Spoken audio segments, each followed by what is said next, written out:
वर्ष 1947 भारत देश स्वतंत्र झाला होता। विभाजनाची आग संपूर्ण देशभरात पसरली होती। अनेकांनी या आगीत आपला जीव गमावला होता। अशातच पाकिस्तानच्या कमालिया या शहरामधून एक कुटुंब पंजाबच्या लुधियानामध्ये येतं।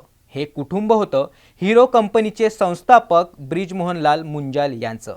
विभाजनानंतर भारतात आलेल्या मुंजाल यांचं आयुष्य सोपं नव्हतं। मात्र अनेक आव्हानांवर मात करत मुंजाल यांनी शून्यातून स्वतःचं विश्व निर्माण केलं। ब्रिजमोहनलाल मुंजाल यांची हीच थक्क करणारी कहाणी आपण या व्हिडिओच्या माध्यमातून जाणून घेणार आहोत। त्यासाठी हा व्हिडिओ शेवटपर्यंत बघा। नमस्कार, मी अनिरुद्ध तळेगावकर, आपण पाहतात न्यूज 18 मराठी। तर या कहाणीची सुरुवात होते 1 जुलै 1923 पासून। पाकिस्तानच्या कमालिया शहरात ब्रिजमोहनलाल मुंजाल यांचा जन्म झाला। आर्थिक परिस्थिती हलाखीची होती, त्यामुळे ब्रिजमोहन यांनाही अभ्यासात फारसा रस नव्हता। पुस्तकांपेक्षा त्यांना बिझनेसमध्ये जास्त इंटरेस्ट होता। वस्तूंची खरेदी विक्री कशी होते, नफा कसा होतो याकडे त्यांचं नेहमी लक्ष असायचं। वडिलांनी खूप समजावलं, मात्र मुंजाल यांनी आपलं शिक्षण अर्धवटच सोडलं। त्यानंतर त्यांनी अनेक छोटे मोठे व्यवसाय केले। त्यानंतर आलं वर्ष 1947। हे वर्ष त्यांच्या आयुष्याला खऱ्या अर्थानं कलाटणी देणारं ठरलं। विभाजनानंतर ते लुधियानात आले। आपलं घर सोडून नव्या ठिकाणी राहताना त्यांना अनेक अडचणींचा सामना करावा लागला। ना पैसे होते, ना हाताला काम। अशा कठीण परिस्थितीतही त्यांनी हार मानली नाही। एक छोटं दुकान सुरू करत त्यांनी सायकलचे पार्ट्स विकायला सुरुवात केली। मॅन्युफॅक्चरिंग टेक्नॉलॉजीचा अभाव असल्यानं बहुतांश सायकलचे पार्ट्स तेव्हा आयात केले जात होते। स्वातंत्र्यानंतर ब्रिटिश एजन्सीचं नियंत्रण गेलं आणि भारतीय एजन्सीकडे नियंत्रण आलं। मात्र भारतीय एजन्सी सुद्धा मनमानी कारभार करत होते। स्वतःच्या अटी शर्तीनुसार सायकलचे पार्ट्स सप्लाय करत होते। या आव्हानांचा सामना करत मुंजाल यांनी आपला व्यवसाय सुरूच ठेवला। त्यानंतर त्यांना एक नवी कल्पना सुचली। आपल्या व्यवसायात टायर आणि ट्यूब्सचा समावेश करण्याचा निर्णय त्यांनी घेतला। त्यांनी भाऊ ओमप्रकाशला डनलॉप कंपनीत पाठवले। या ठिकाणी त्यांना जो अनुभव आला त्यामुळे खऱ्या अर्थानं चित्र पालटलं। कंपनीच्या मॅनेजरला भेटण्यासाठी त्यांना 2 दिवस वाट बघावी लागली। दुसऱ्यांवर अवलंबून राहिलो तर कधीच व्यवसाय करता येणार नाही हे त्यांना या ठिकाणी समजलं। त्यामुळे त्यांनी स्वतः प्रोडक्शनच्या क्षेत्रात उतरण्याचा निर्णय घेतला। मात्र त्यासाठी तंत्रज्ञान कुठून येणार हा प्रश्न त्यांच्यासमोर होता। या क्षेत्रातही ब्रिटिशांची मोनोपोली होती। हे मोठं आव्हान त्यांच्यासमोर होतं। असं सर्व असतानाही त्यांनी रिस्क घेतली आणि या क्षेत्रात उतरले। यासाठी त्यांना गव्हर्नमेंटच्या लायसन्सची आवश्यकता होती। त्यांनी दिल्लीत अनेक चक्रा मारल्या, अनेकांना भेटले आणि अथक परिश्रमानंतर 1956 मध्ये त्यांना लायसन्स मिळालं आणि इथूनच सुरुवात झाली हिरो कंपनीची। मुंजाल यांच्याकडे ना कोणता कारखाना होता, ना कुठलं तंत्रज्ञान, तरी थांबायचं नाही असा ठाम निश्चय मुंजाल यांनी केला होता। त्यानंतर त्यांनी केवळ 500 रुपयांचं कर्ज घेतलं आणि कामाला सुरुवात केली। घराच्या मागे एक छोटा सेटअप तयार करत 3 कर्मचाऱ्यांना सोबत घेऊन त्यांनी काम सुरू केलं। त्यांचा सर्वात पहिला प्रोजेक्ट होता बाईक फोर्क तयार करण्याचा। मुंजाल बंधू स्वतः कारागिरांसोबत बसून हे काम करत होते। बाईक फोर्क त्यांना एटलास कंपनीला सप्लाय करायचे होते। यातही त्यांना अनेक अडचणी आल्यात। वेल्डिंग तुटणं, डिझाईन फेल्युअर अशा अनेक समस्या आल्यात। मात्र त्यांनी हार मानली नाही। अनेक प्रयत्नानंतर त्यांनी एक दर्जेदार फोर्क तयार केलं। सगळं काही सुरळीत सुरू होतं। नंतर त्यांना लक्षात आलं, मोठा व्यवसाय तयार करायचा असेल तर स्वतःची सायकल तयार केली पाहिजे। अशी सायकल जी सर्वसामान्य माणसांना परवडेल। या क्षणापर्यंत मुंजाल यांची कंपनी बहुतांश सायकल पार्ट्स स्वतः तयार करत होती। मात्र एक गोष्ट होती जिथे त्यांची गाडी अडत होती, ते होतं सायकलचं हँडल। त्यावेळी मार्केटमध्ये सायकल हँडलचा एकच सप्लायर होता। त्यामुळे त्याचा फायदा घेत त्या सप्लायरनं हँडलची किंमत खूप मोठ्या प्रमाणात वाढवली होती।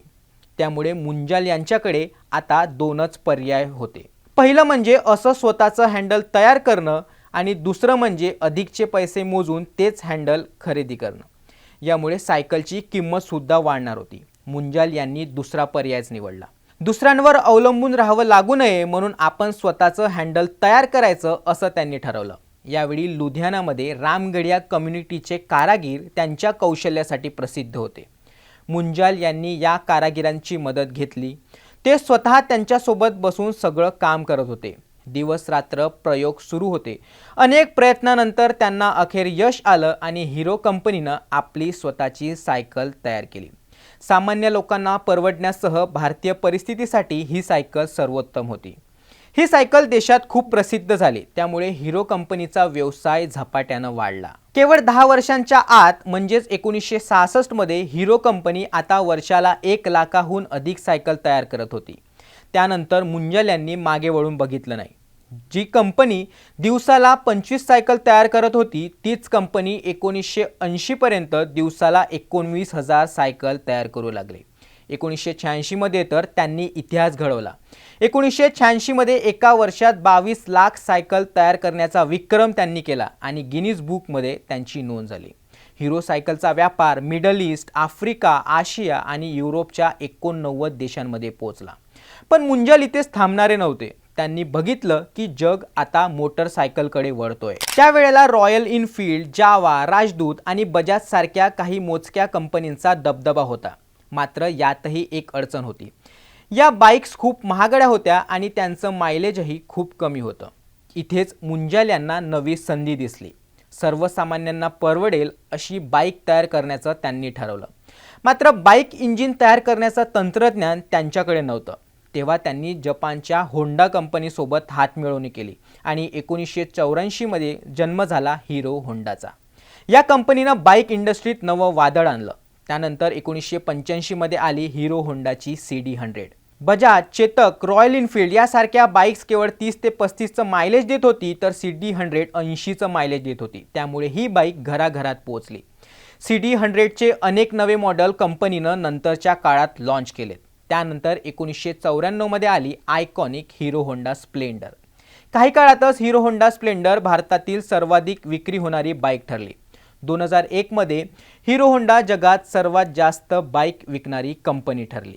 हिरो होंडाचं यश सर्वांना दिसत होतं, मात्र यामागे एक वेगळं टेन्शनही सुरू होतं.